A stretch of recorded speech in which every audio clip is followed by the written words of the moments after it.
खुद ही को कर बुलंद इतना कि हर तकदीर से पहले खुदा बंदर से खुद पूछे, अबे अब उतरेगा किस एक्सेलरेशन से। बच्चों हमारे पास में यहाँ पर देखो एक क्वेश्चन है जिसमें एक बंदर है और किसी डाल से नीचे की तरफ ये आ रहा है, डाल टूटने ही वाली है। कह रहे हैं कि जो ब्रेकिंग स्ट्रेंथ है वो 75% of the weight of the monkey है। बताना है आपको बंदर किस एक्सेलरेशन से सरकना शुरू कर दे मिनिमम, ताकि डाल ये टूटे बगैर वो नीचे आ जाए सेफली।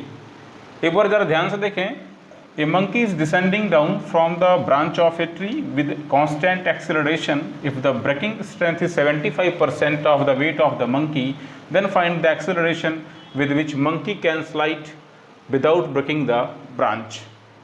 सॉल्व कैसे करें? मान लेते हैं कि इस मंकी का जो मास है, इस मंकी में कुछ मास तो होगा ही, है कि नहीं, है ना भाई। मान लेते हैं इस मंकी का मास क्या है, m है।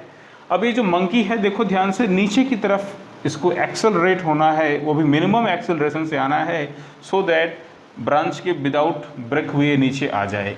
अगर आप ध्यान से देखो इसका जो भी सिनारियो है, यहाँ पर ये एक्सेलरेट हो रहा है नीचे की तरफ, और ब्रेकिंग फोर्स किस तरफ लग रहा होगा, ऊपर की तरफ लग रहा है ये Fb, जिससे डाल ब्रेक हो सकती है, ये इसका रिएक्शन है। और इसका जो ग्रेविटेशनल फोर्स है, यानी कि ग्रेविटी की वजह से उसका जो वेट है वो mg नीचे की तरफ काम कर रहा है। तो एक्सेलरेटिंग फोर्स किस तरफ है, नीचे की तरफ ही है। हम कह सकते हैं यहाँ पर accelerating force of the monkey, accelerating force of the monkey, मैं यहाँ पे लिखने चल रहा हूँ चीज़ को, accelerating force of the monkey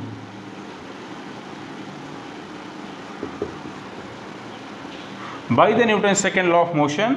कैसे फाइंड करोगे बताओ? यहाँ पर इसका जो वेट है वो ज़्यादा है, यानी कि mg माइनस क्या करना पड़ेगा, ब्रेकिंग फोर्स Fb, और ये इसके इक्वल होगा, ये इक्वल होगा accelerating force that is the mass of the monkey into the acceleration a।